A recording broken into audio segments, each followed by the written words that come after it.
Good evening, ladies and gentlemen. Good evening, Mr. President. Thank you very much. Now, before I get on into the news, I want to do a little bit of a, if you like, a commercial, a little bit of advertising. And I want to make, obviously, people here tonight are fully aware of it, but this is for the wider audience of members who may not be completely aware of it. But that on a Wednesday night, club members come up here and get a really lovely supper. How did you find the supper tonight? Have you enjoyed it? Was it really good? Yeah.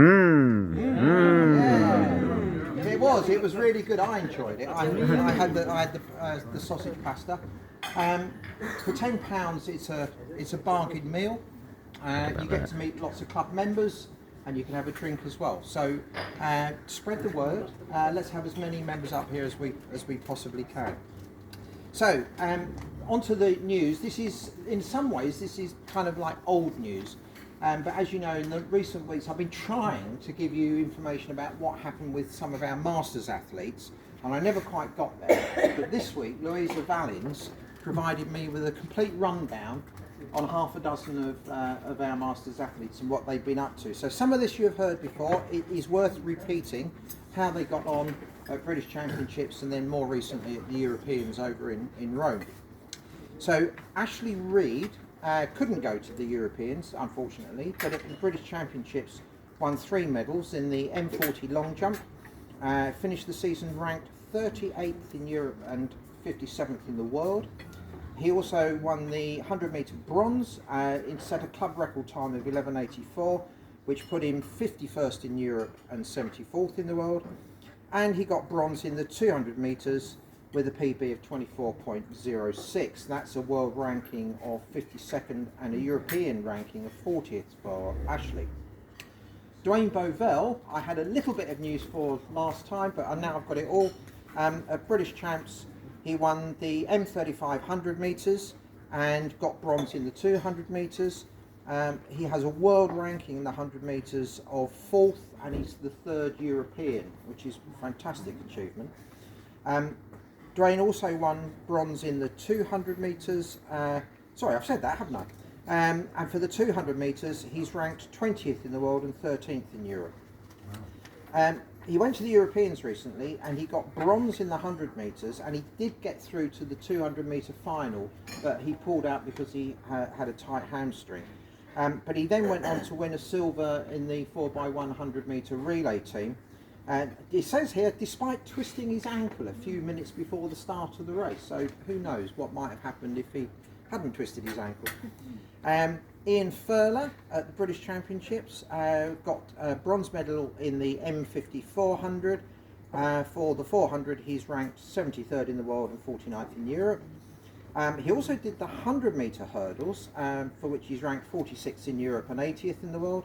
And he went to the Europeans to run 400 metre hurdle PB. That's put him 5th in the UK and 10th in Europe. In the 400 metre flat, he ran 2 personal bests in Rome, and in the semi-final, he ran 57.07. That leaves him ranked 10th in the UK and 13th in Europe. Samantha Williams at British Championships, Sam won silver in the W40 400. At the Europeans, she made the final and came 8th. And Louisa says, considering that she'd only been back in training for 9 months, that was a huge achievement. Sam is now ranked 13th in the world and 9th in Europe. Steve Langton at British Championships won the M65 javelin, and at the Europeans he came 6th. And as we've said before, this year he set a new club record for the M65 javelin. And then finally, Louisa Valens herself. She won gold at the British Championships W45 100 metres.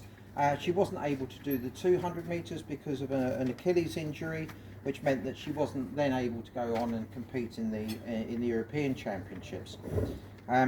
However, she still finishes the season ranked as the UK number 1 in her age category 100 metres, European number 2, and world number 4.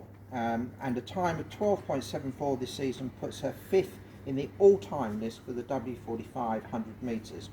In the 200 metres, she's ranked 2nd in the UK, 3rd in Europe, and 7th in the world.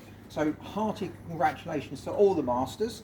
And thank you to Louisa for the full report. I'm glad we got there in the end. Well done.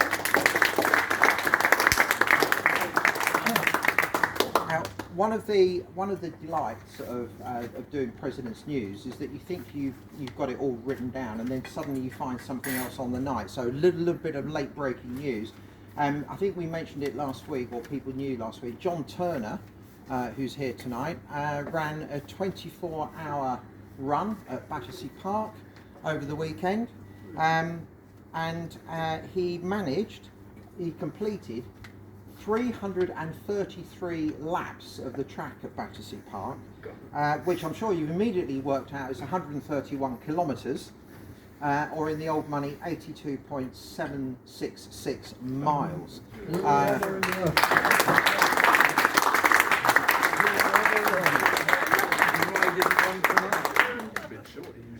Remarkably, that's 2 miles more than he managed last year, so he's improving with age. Well done, John.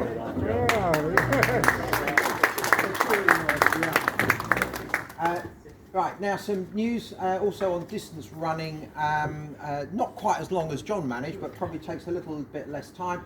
We've now reached the point where you can start to get your entries together if you want to do good for age for the London Marathon. So thank you to Nick Barber for the following information. Last Saturday, the 30th of September, was the last day of qualification for good for age entries for the 2024 London Marathon. If you want to run in the London Marathon next year, under the GFA rules, you will need a minimum qualifying time as listed on the Good for Age entry page on the TCS London Marathon website. Nick's given me some examples. For ladies in the 18 to 39 age group, you will need to have run a sub 3 hour 45 marathon. Men in the 40 to 44 category need to have gone under 3 hours 5. Ladies 45 to 49 need to be sub 3 hours 53. And men in the 60-64 category need to be sub 3:45. Now the actual times required for a place will be allocated on a fastest first basis and will depend on the number of entries. So to give you an example, for 2023 you would have needed to have beat the minimum time by 3 minutes and 30 seconds. So just getting under the wire may not be enough. Now, anyone who thinks they might succeed with a GFA application, we do urge you to submit your application. The window to do that opens next Tuesday, the 10th of October. Get your entries in as soon as you can. If you are successful with a GFA entry, that makes it more possible for other club members to enter through the ballot process. Now, we have 2 places allocated to the club this year. The ballot for those 2 places will take place at the Marathon Supper, which will be on Wednesday the 20th of December. So you might like to put that in your diary. The Wednesday sorry, night. the Wednesday night.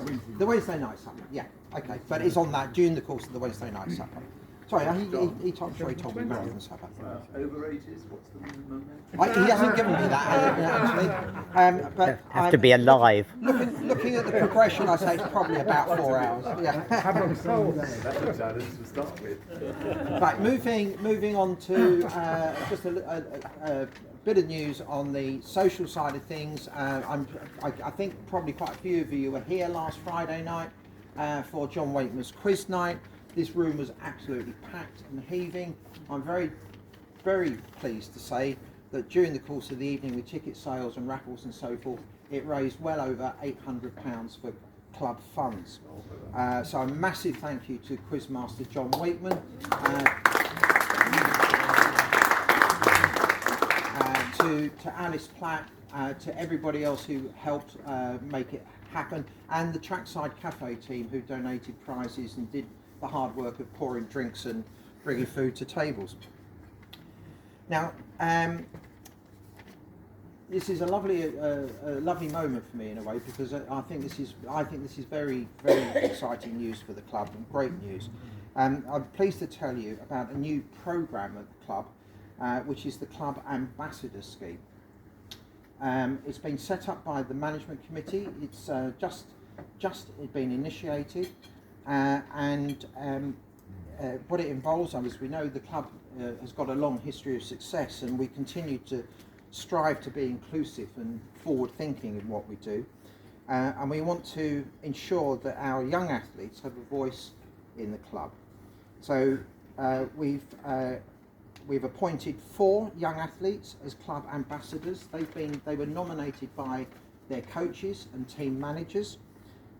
What their role will be is to communicate with their peers and hopefully encourage them to remain in the sport, to be a contact point in the club for young athletes while they're still at school and when they go on to university and work, because at that point, of course, that's when a lot of youngsters drop out of the sport. They lose touch with the club, so they will have a contact point to stay in touch with. They can represent the junior athletes to the at management level and be the voice for younger members. We want to give these ambassadors an insight into how the club works, and in the longer term prepare them for the club management roles. And there'll be the offer is that they will be, each one of them will be mentored by a member of the management committee who can give them some insight into the practicalities of how the club operates. And we'd also like them collectively to organise at least one event themselves, which might be something like the development day or an award ceremony, a social event, an open meeting, or getting deeply involved in next year's international challenge match.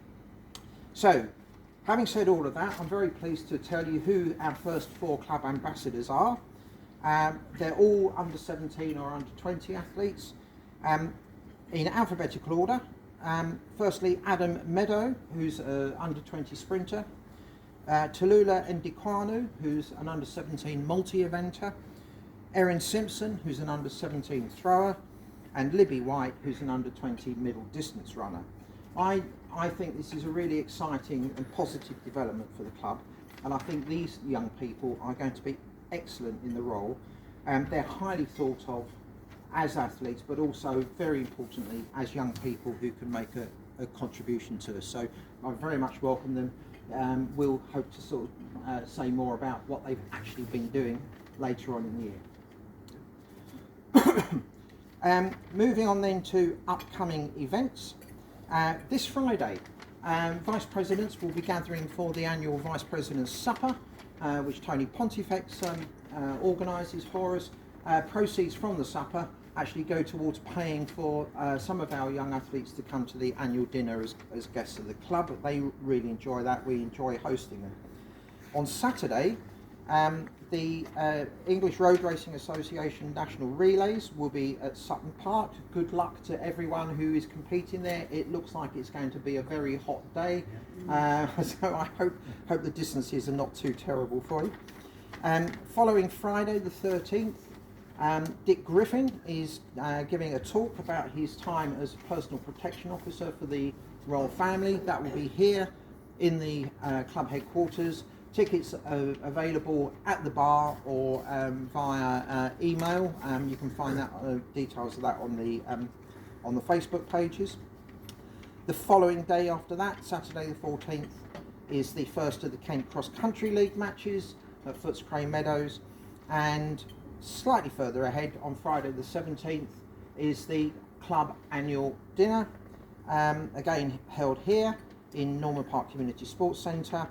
Our guest of honour this year is a club member, double Olympian in the sense that she was the first British woman ever to compete both at the Summer and Winter Olympics, and she's now a TV gladiator. That's Montel Douglas.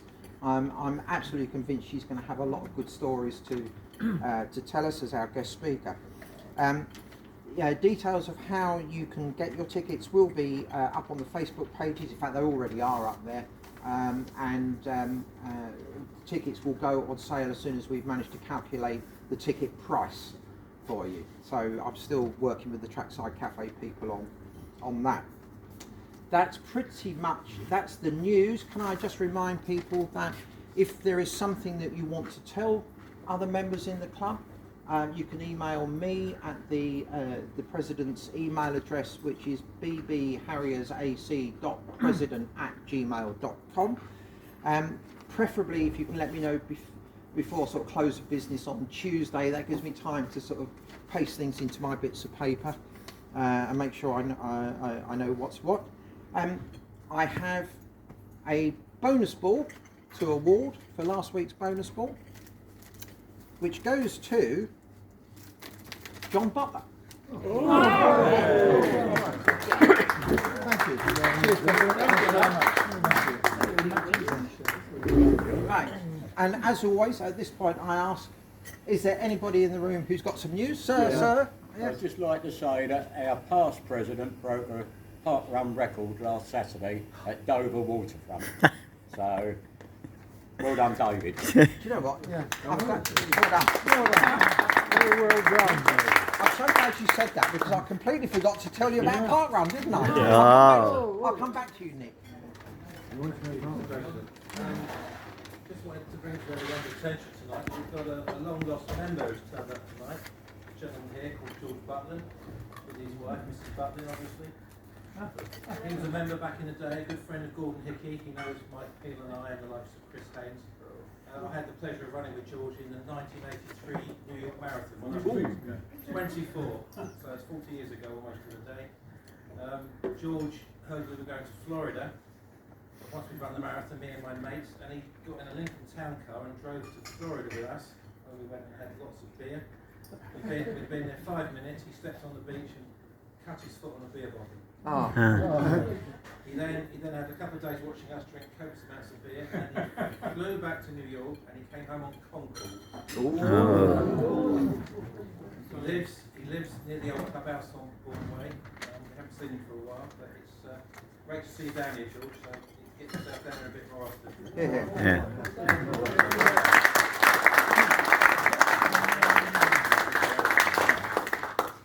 Lovely, thank you, Nick. Nice to see you, George. Right, now this is because you see, I get told things later on in the day and I skipped a bit. So the parkrun news: 65 members running at 29 events. Our best performances this week: Graham Luger was first finisher at Bromley, where Mika Evans was third finisher and Megan Slattery was second female finisher. Jenny Butler was first female finisher and Katie Sugden was second female finisher at Bethlehem Royal Hospital. Jake Leng was first finisher at Endcliffe. Caris Firth was first female finisher and second overall at Orpington. And Kyla Dervish was second female finisher at Orpington. Joe Skanes, young Joe Skanes, was second finisher at Dulwich. He ran that in 15 minutes 24, which is a pretty sharp time for still an under 15. Darren Cornet was second finisher at Lullingstone. That's a pig of a course. I've looked at it on the map and I'm certainly not going to try and do that one. And a name that was familiar to me when I first joined the club, because she's a little bit older than my daughter, was Amber Reid, who was second female finisher at Old Railway Trail in Llangollen, which makes her the heathen furthest away from home this week. Right, that really is it. Unless there is any more other business, I will close proceedings. Thank you and good night.